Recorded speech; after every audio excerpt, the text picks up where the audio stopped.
Hi, I'm Tom Hayes, and we're back again, continuing our stories, our discussions, great dialogue with Bobby Siebel.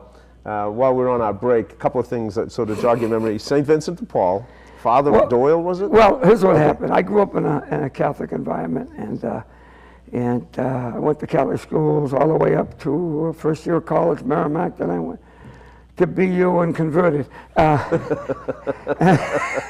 I ended up at Siebel. But when I was a little kid, I couldn't resist breaking the class up. And the nuns were super. People talk about the nuns were abusive. I had a ball. Not one priest ever bothered me. I had the greatest priest and this poor guy, Father Doyle. My mother, naturally, my dad was dead, and I was like, whatever the hell age you get to be when you get curious about what's this, what's that stuff. So my mother sent me to Father Doyle. And as a kid, I loved reading the dictionary, and I loved to impress with words.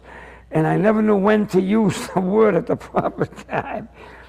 I went down to Sacred Heart at the rectory, and I was sitting there with Father Doyle, and he said, Bob, your mother wants me to describe what, birds and bees, whatever the hell, the diplomatic way of saying it. And I said, yes, Father.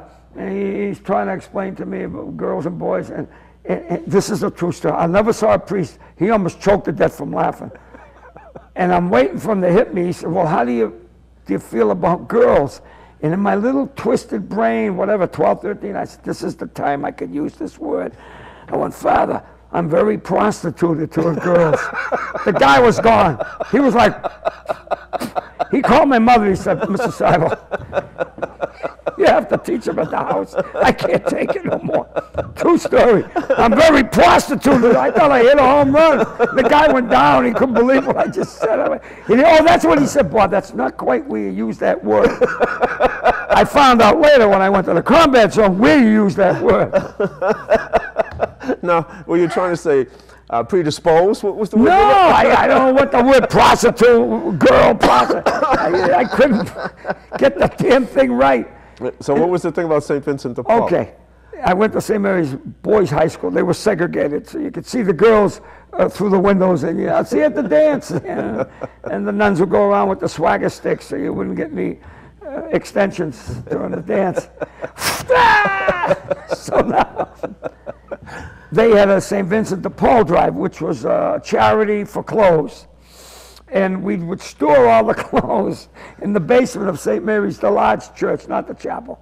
And so, again, I'm sorting clothes.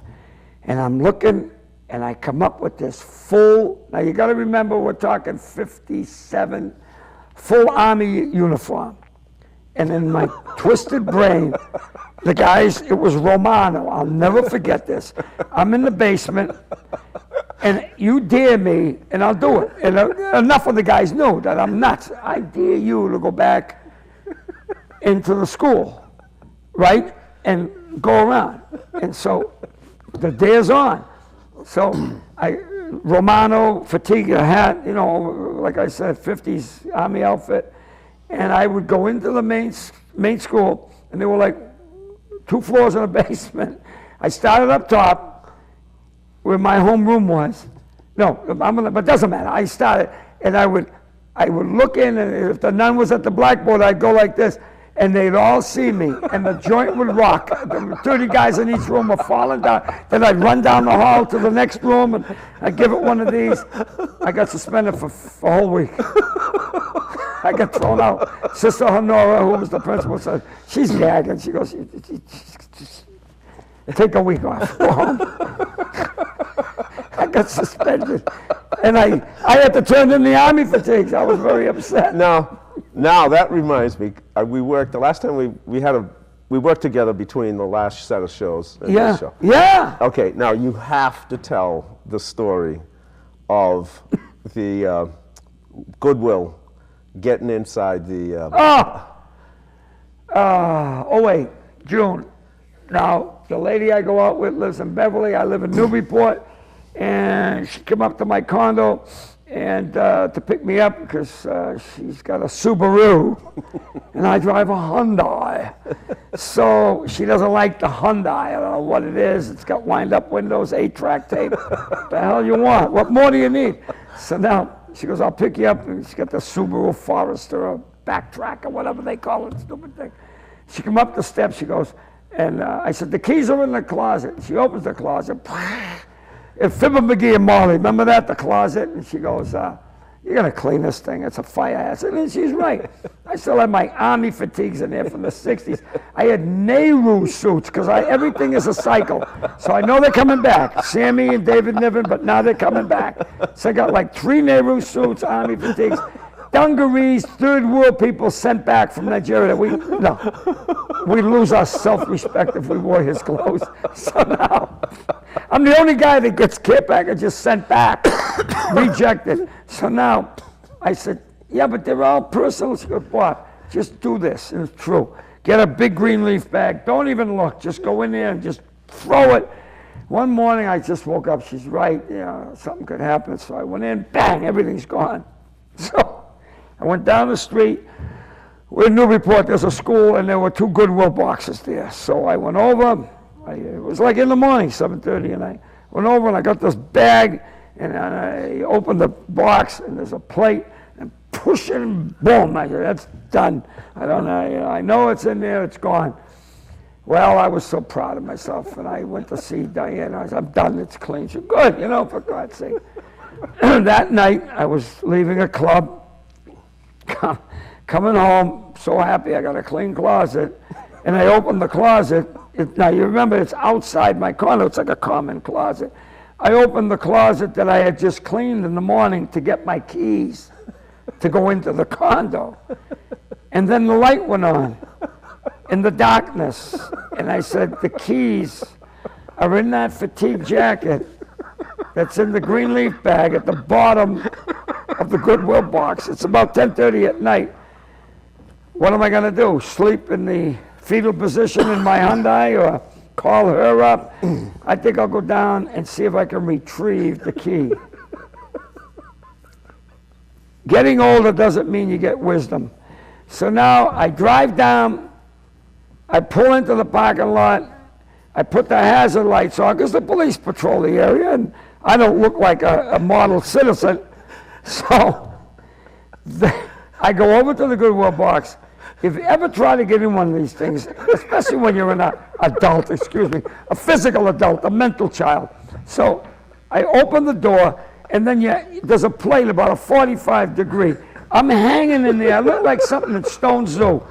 And I'm hanging down, and I'm trying to find the bag. And there were all these little kitchen bags, with the red ties on them. And I goes, oh, my God. There's got to be 15 more bags that were here in the morning because I heard it hit the floor, so my bag's way down the bottom.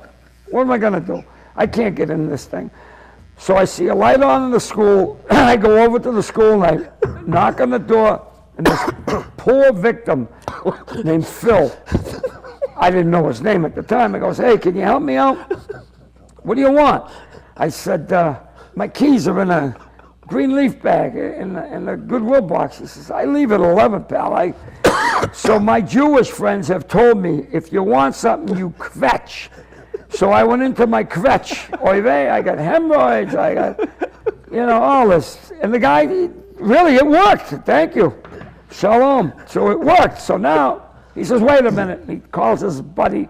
I'll be back in a minute. I got to help this guy get a phone number off the Goodwill box. I couldn't believe this.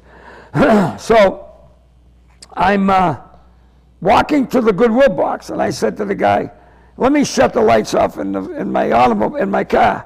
He goes, yeah, all right. And then I said, I'll be right back. So I shut the lights off. I turn around, the guy is gone. I said, what a jerk. He couldn't have the DC to tell me he was going back into the school. And true story, you know this, you've heard it. I'm standing there in the pitch black, one like overhead light somewhere in the parking lot, and I hear this, "What color is the ball?" I thought it was the most surreal moment. I'm like, what did he project his voice? Where is he? I goes, "Where are you?" And he goes, "I'm in the box." I go, "Oh, no. This is candid camera. Alan Funt's coming right out of the tree, and Derwood Kirby, all of them. It's a put on." I goes, "You can't be. The thing is pitch black." He goes, "Don't worry. I've got a light." Well, I thought he had a flashlight. Cigarette lighter in a combustible paper plastic.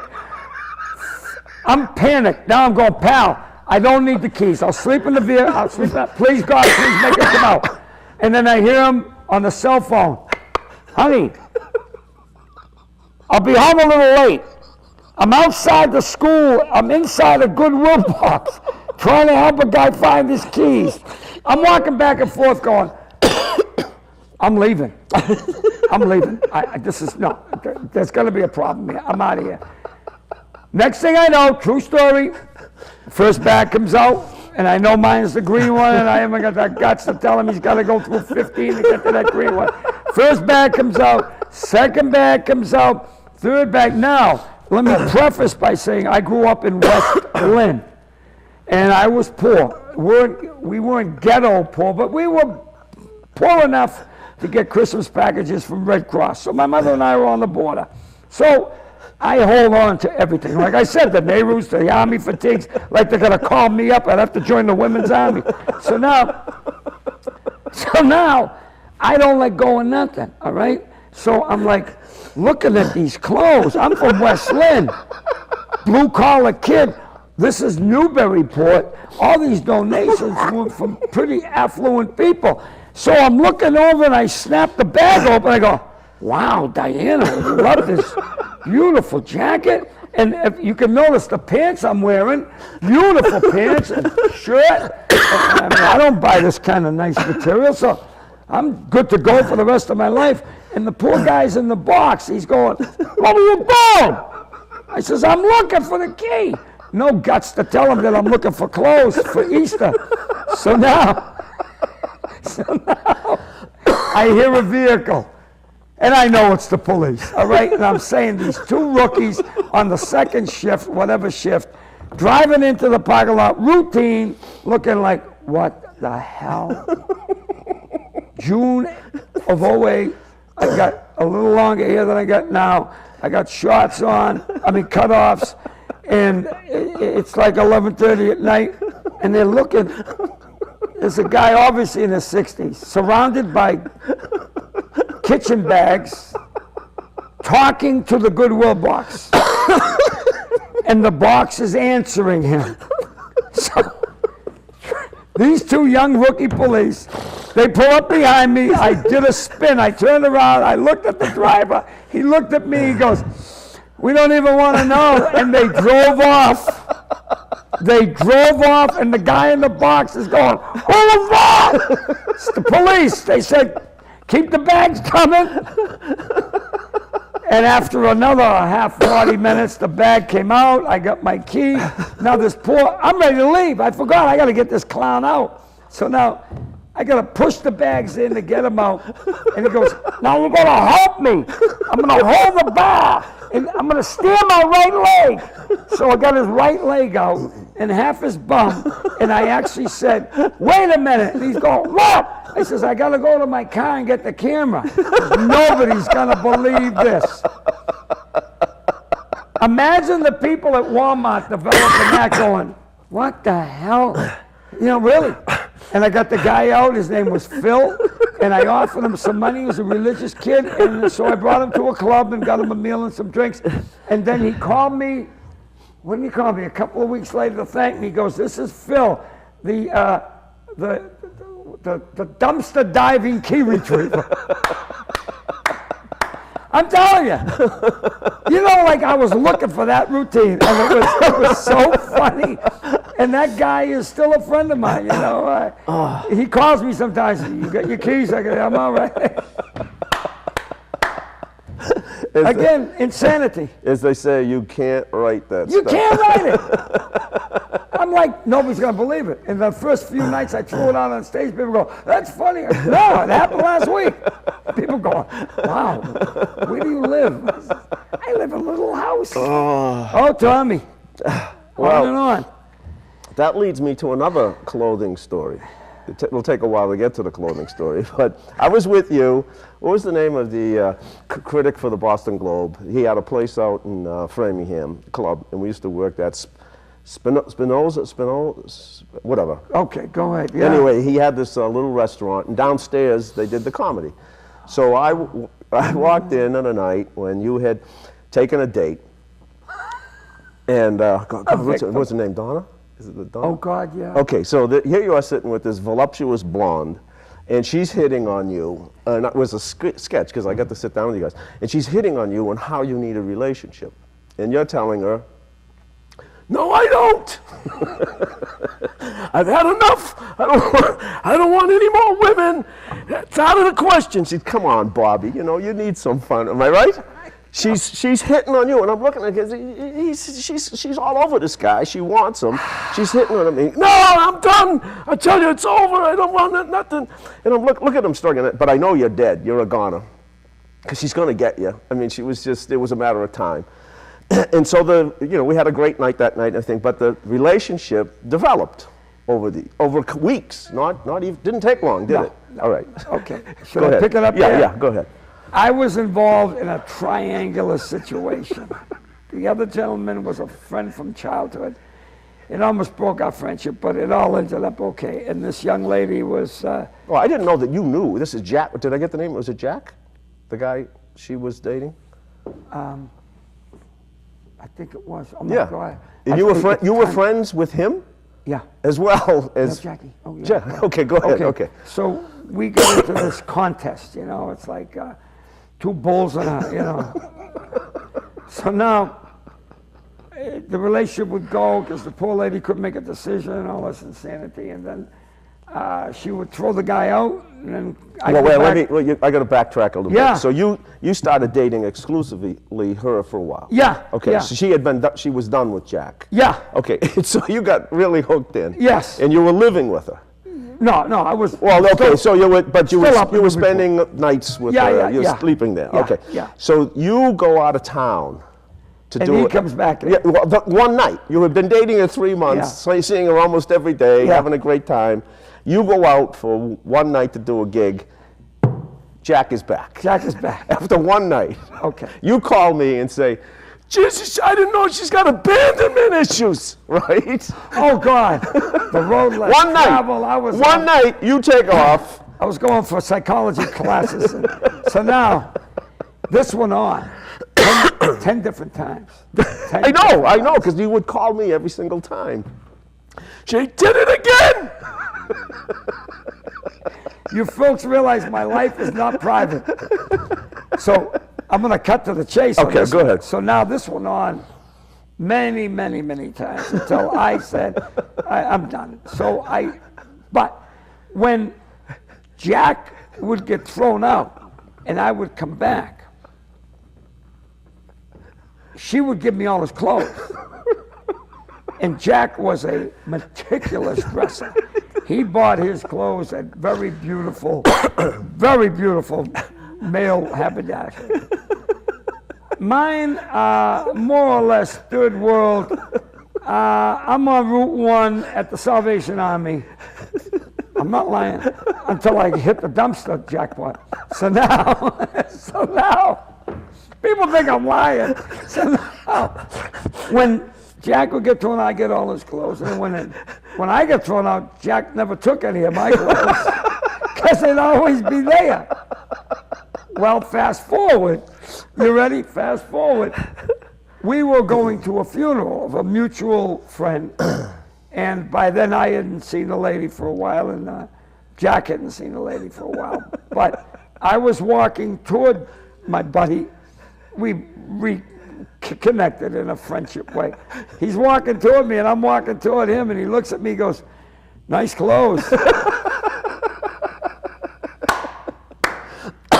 From top to toe, it was all jacked. I mean, I didn't wear no herringbones, and I looked damn good. I'm telling you. You can't beat it. Well, the way you Insanity. explain it to me in the middle of it all, Jesus, I mean, you'd be heartbroken. You would try a hiatus for like a year, then you'd send her a postcard from Nantucket, wish you were here, and it would start all over again. And the cycle would go, and I'd hear you, you'd call me at the house, you're in awful pain, and you'd say, well, there's one good thing about this. Well, what's the good thing? Well, when Jack gets thrown out, he leaves his shirts there. And I get Jack's shirts. And sport coats. Well, I didn't know what the Oh, yeah. I never wore none bush shoes. Did he have the same shoe size? Oh, yeah. And you said to me, they're not cheap shirts. They're those Tommy Hilfiger shirts. Oh, yeah. I'm telling you. Yeah, he says, but the problem is, I go around Newburyport and everybody knows I'm back with Donna. Because of my dress. It's you're back with Donna, aren't you? Because you got a new shirt, you got a Hilfiger shirt on. And you told me one night you went to AA, and the guy says to you, you're back with, you told me, guy comes up and says, you're back with Donna, aren't you? And I said, how do you know? He says, because easy, because you got one of those Hilfiger shirts on. And he said to you, does she have any size? You remember? Does she have any size 16s? Oh, my God. I'll tell you. Now, staying on that story, all right, so we have to work one night over in Vermont, Rutland area. God, yeah. And I had a place in New Hampshire that I had taken this. I was so proud of this place. I took an old barn. It was a horse barn attached to a two-family, and I converted it into this beautiful ski chalet. God, yeah. It had all these skylights. I was very proud of this. Newport? Yeah, Newport. And I had this, I was very proud. Everybody who came into the place, the first thing they said, oh my God, this place is gorgeous. Not you. You show up around 4 o'clock in the afternoon. I got all my paperwork. I was working in the corporate world at the time. All my paperwork laid out on these 2 day beds that were in the upstairs. And you come up the stairs, and you're holding your stomach. Oh, no hello, hey, nice place, how are you? Oh, she did it again! And you come over to my daybed. I'm sitting on one, you're sitting, and you fall on the daybed in pain. Oh, she did it again, Jack's back! So now we're right, and we're in therapist patient position. I'm sitting up, you're on the couch, flat out, and I begin. And I says, well, you want to talk about this? Don't start! Do you remember this? I don't, but I'm glad you brought it up. Don't start! Because I know where it's going. Oh, God help me. Where's it going, Bobby? You're going to tell me to break up with her. Well, I was going to suggest that. Don't even start. Okay. I said, we won't go there. I says, but have you ever thought that since she's dating other guys, maybe 1, maybe 2, we don't know, maybe you might at some point decide that you may want to date some other people? You remember what you said to me? No, but go ahead.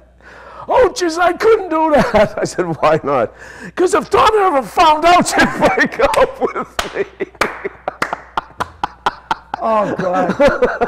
Oh, my. And I said, well, that makes good sense. Actually, she can date these other guys, but if she finds out you're dating somebody else, it's over. And that was in the early 90s. Oh, God. Nothing's changed.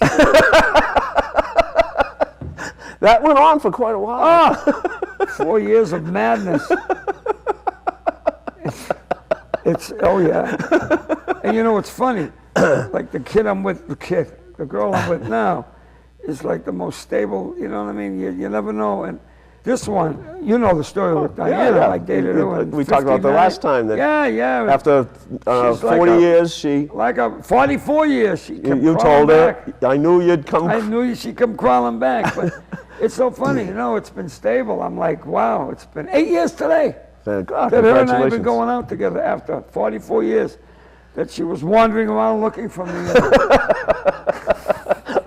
But she couldn't recognize you because you had a Hilfiger Her shirt on. daughters are so funny. She's got 3 daughters, and when Rob had that chateau up in New Hampshire, Diana's second husband, who passed away in '03, was a quiet, handsome, quiet man. What a change and taste that Diana developed. But he was a knockout, good-looking guy, but he never said 3 words in a month. All right. So Diana says to the daughters, "You got to go see Bob perform." Okay. When they came to see me perform, Diana said to her daughter, "What do you think of him?" They said, "Wow." They said, what a difference from Paul. For the first 6 months, we didn't know Paul could talk. And I'm like, "How you know?" And like, Jesus. And this is bang, and it's off and running. But it's true. I don't know. My whole friggin' insanity. 2 marriages later, no, like I say. Well, that was quite a time. It was insanity. Well, and that's without drinking and drugging. I used to say things would get better. God almighty. So now let's get to the planes, because many passions. You love astronomy, you love planes, you love jazz, you love all kinds of music. The diving travel. thing. When I started scuba diving. Oh, that's true, yeah. Yeah, how old am I now? I'm 70. I was 60 when I got my ticket. And the funny thing is, they wouldn't give me my open water up here because I had just had throat surgery. Oh. And they said, "No, you can't go, the pressure." I said, "The hell with it." So I got on a plane and flew to Malaysia. Oh yeah, I'll show you. So when I got to Malaysia, I got certified to dive in Malaysia.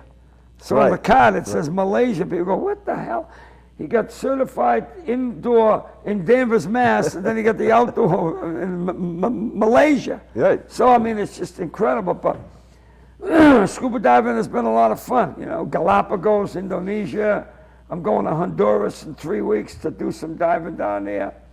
And it's all because you people come to comedy shows.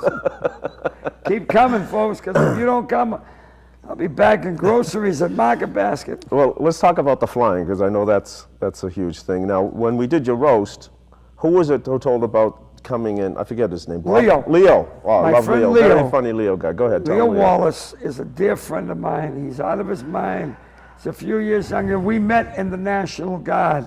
We were both in the National Why don't you do Guard. something? We're gonna close out this story. Sure, So we're gonna sure. start up with that story Yeah. next. All right. We'll be back. Please tune in again for the next Upbeat with Tom Hayes and Bobby Seibel. Hope you had a good time.